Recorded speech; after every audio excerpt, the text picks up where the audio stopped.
Hello guys, I hope कि आपका आज का दिन शानदार हो और लाइफ में आपके जो भी गोल्स और टारगेट है आप उनको सक्सेसफुली अचीव करें। इस समय दो बहुत ही इंपॉर्टेंट अपडेट्स निकल कर आ रही हैं, जिनमें से पहली अपडेट है ताइवान और भारत को लेकर, जबकि सेकंड अपडेट है कुवैत में होने वाले फायरिंग इंसिडेंट को लेकर। एक पॉलिटिकल क्लियरेंस ना मिलने के कारण बहुत ही बड़ा बवाल पैदा हो गया है, जिसको हम इस वीडियो में कवर करेंगे। पहली अपडेट की बात करें तो ताइवान से भारत के लोगों के लिए एक बहुत ही बड़ी गुड न्यूज निकल कर आ रही है। एंड अगर भारत और ताइवान के बीच ये एग्रीमेंट साइन हो गया तो लिटरली चाइना के पैरों तले जमीन खिसकने वाली है। रिसेंटली आपको याद होगा प्रधानमंत्री मोदी और ताइवान के प्रेसिडेंट ने ट्विटर के ऊपर केवल ग्रीटिंग्स एक्सचेंज की थी, तो चाइना उसको देखकर भड़क गया था और भारत को वन चाइना पॉलिसी की धमकी दे रहा था। लेकिन अब ताइवान से न्यूज निकल कर आ रही है कि ताइवान की सरकार भारत के लोगों के लिए अपने देश के दरवाजे खोलने जा रही है।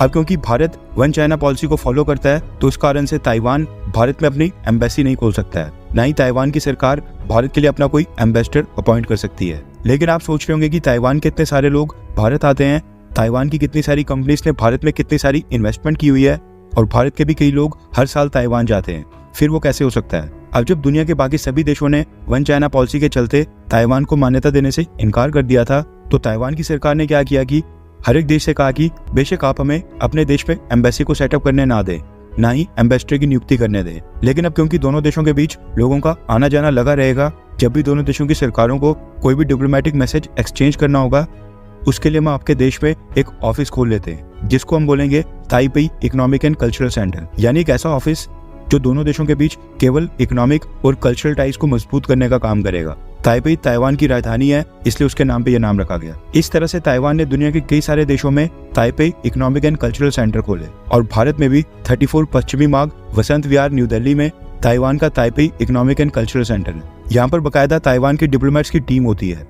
ताइवान का एक हेड रिप्रेजेंटेटिव होता है, जिसको ताइवान इस कल्चरल एंड इकोनॉमिक सेंटर में यहाँ पर अपॉइंट करता है, और यहाँ पर जितने भी डिप्लोमेट्स होते हैं उन सब की अपॉइंटमेंट एक नॉर्मल कंट्री की तरह ताइवान का विदेश मंत्रालय करता है। अगर भारत की सरकार के साथ कोई कॉन्टैक्ट करना होता है या कोई डिप्लोमेटिक मैसेज एक्सचेंज करना होता है, तो वो भी यहीं से होता है।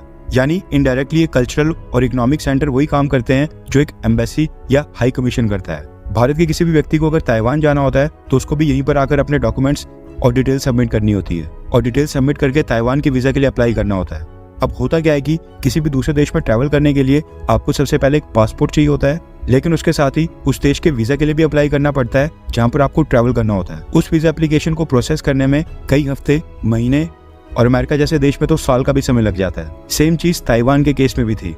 लेकिन अब भारत के लोग बिना ताइवान का वीजा लिए डायरेक्ट ताइवान की फ्लाइट पकड़ के भारत से ताइवान जा सकते हैं। रेफरेंस के लिए आपकी स्क्रीन के ऊपर आर्टिकल का स्क्रीनशॉट होगा। Deputy foreign minister of Taiwan Tien Chung Kwang ने पिछले कल एक स्टेटमेंट जारी की है, जिसमें उन्होंने बताया है कि उनकी सरकार भारत के लोगों के लिए वीजा ऑन अराइवल्स देने के बारे में सोच रही है। उन्होंने बताया कि उनकी सरकार ने ताइवान के इमिग्रेशन डिपार्टमेंट से इस चीज को लेकर डिस्कशन स्टार्ट कर दी है।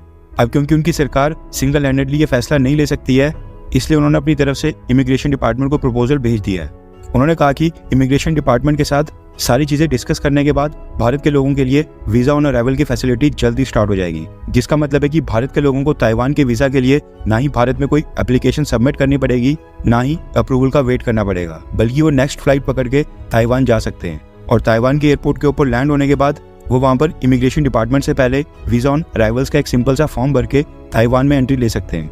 वीजा ऑन अराइवल्स के केस में बहुत ही कम होता है जब किसी को देश के अंदर एंट्री रिजेक्ट कर दी जाए। इंडियंस तो आपको पता है कि आज की डेट में कुछ ज्यादा ही ट्रैवल कर रहे हैं, एंड अगर ताइवान में भारत के लोगों के लिए वीजा ऑन अराइवल मिल जाता है, तो फॉर श्योर भारत के कई सारे लोग ताइवान भी जाएंगे। दोनों देशों के बीच पीपल टू पीपल कनेक्शन और भी स्ट्रांग होगा। अगर ताइवान ये स्टेप उठाता है, तो मे बी भारत की सरकार भी ताइवान के लोगों के लिए वीजा ऑन अराइवल स्टार्ट कर दे। हमने ऑलरेडी देखा है कि प्रधानमंत्री मोदी का तीसरे टर्म स्टार्ट होते ही भारत ने यूएस स्पीकर नैन्सी पेलोसी और कई सारे अमेरिकन लॉ मेकर्स को दलाई लामा के साथ मीटिंग करने की परमिशन दे दी थी।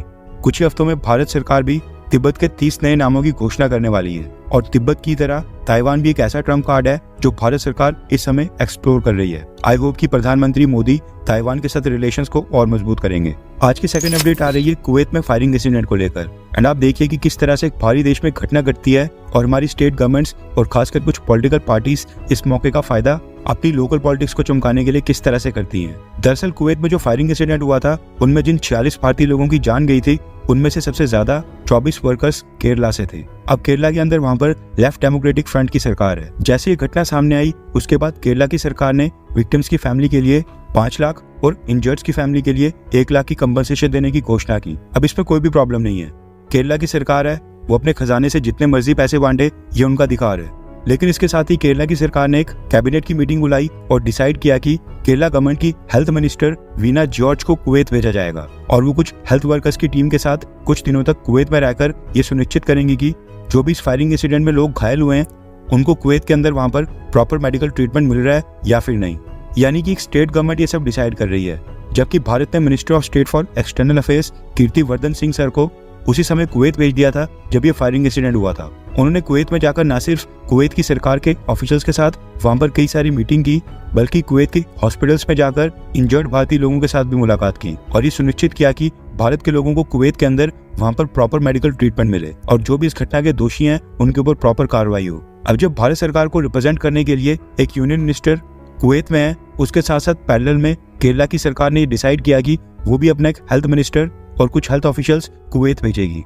अब अगर आप किसी बच्चे से भी पूछेंगे तो वो भी यही कहेगा कि केरला गवर्नमेंट का ये स्टेप एक तरह से विदेश मंत्रालय की डीलिंग में दखल देना है और ये बिल्कुल भी अप्रोप्रिएट नहीं है। अब हुआ क्या कि मिनिस्ट्री ऑफ एक्सटर्नल अफेयर्स ने इस मामले में दखल दी और केरला की हेल्थ मिनिस्टर वीना जॉर्ज की कुवैत विजिट के ऊपर रोक लगाते हुए परमिशन देने से इनकार कर दिया। अब इस चीज से केरला की सरकार मोदी सरकार से नाराज हो गई है और लेफ्ट डेमोक्रेटिक फ्रंट मोदी सरकार के इस फैसले का विरोध कर रहे हैं। एंड केरला के चीफ मिनिस्टर पिनाराई विजयन, उन्होंने इस फैसले का विरोध करने और नाराजगी जताने के लिए प्रधानमंत्री मोदी जी को बकायदा एक लेटर लिखा है। लेटर में केरला के चीफ मिनिस्टर पिनाराई विजयन ने एग्जैक्टली क्या लिखा है वो तो खैर अभी सामने नहीं आया है, लेकिन रिपोर्ट्स निकल कर आ रही है कि केरला की सरकार अपनी हेल्थ मिनिस्टर और बाकी कुछ हेल्थ ऑफिशियल्स के लिए कुवैत जाने की पॉलिटिकल क्लियरेंस मांग रही है। अब आप खुद बताएंगी, क्या ये पॉलिटिकल स्कोरिंग का केस नहीं है? जब केरला का कोई व्यक्ति भारत से बाहर जाता है, विदेश जाता है, तो वो केरला के पासपोर्ट के ऊपर नहीं जाता है बल्कि भारत के पासपोर्ट के ऊपर जाता है। अब जब भारत की सरकार ने अपने एक यूनियन मिनिस्टर को कुवैत भेज दिया था और वो सभी 46 पार्थिव शरीरों के साथ इंडियन एयरफोर्स की मिलिट्री ट्रांसपोर्ट एयरक्राफ्ट में भारत वापस आए और उसके बाद मिनिस्ट्री ऑफ एक्सटर्नल अफेयर्स भी लगातार कुवैत में जो भी भारतीय इंजर्ड हुए थे उनके साथ टच में है, तो फिर ये केरला का अपने मिनिस्टर को कुवैत भेजना ये पॉलिटिकल स्कोरिंग नहीं माना जाए तो क्या माना जाए इसको फिर?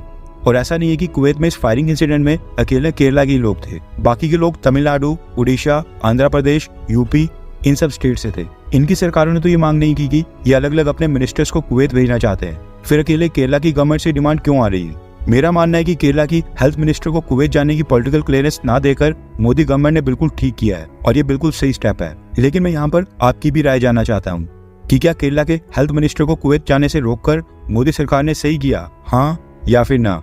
एंड उसके पीछे क्या कारण है? अपनी राय नीचे कमेंट करके जरूर बताएं। और अगर आपको कोई भी कमेंट नहीं करना है तो आप बाकी लोगों की राय नीचे कमेंट बॉक्स में देख सकते हैं। इस तरह की न्यूज़ जो बाकी main stream media channels cover नहीं करते हैं, उसके लिए हमारे चैनल को सब्सक्राइब करना ना भूलें। आज के लिए बस इतना ही। जय हिंद, वंदे मातरम।